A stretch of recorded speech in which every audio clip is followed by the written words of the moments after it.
सारिਆਂ ਨੂੰ ਸਤਿ ਸ਼੍ਰੀ ਅਕਾਲ जी। ਅੱਜ मैं ਤੁਹਾਨੂੰ ਆ गले का डिज़ाइन बनाना दसन लगी हाँ।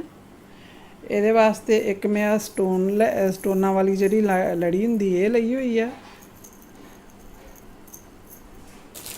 नाल मैं वाइट नक्शी लई है। आ बरीक वाले जोड़े है चिपकाउण वाले स्टोन ये ले आ, नाल आ मैं वड्डे स्टोन ते आ वालियां पत्तियां लईआं होईआं वा।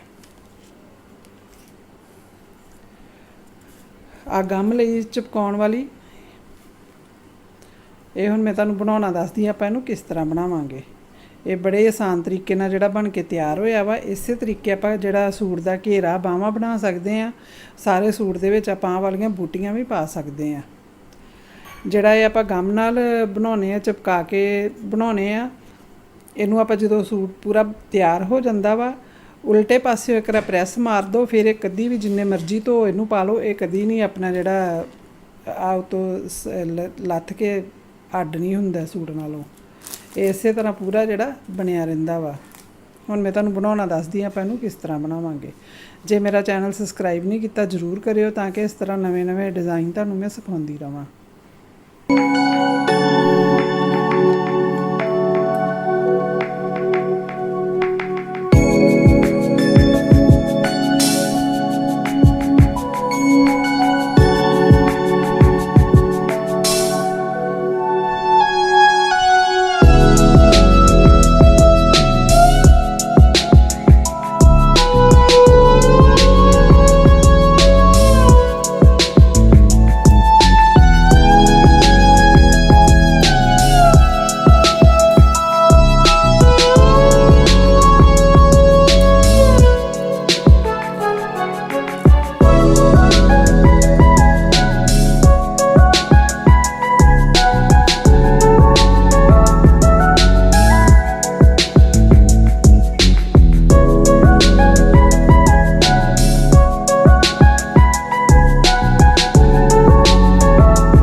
ਜੀ।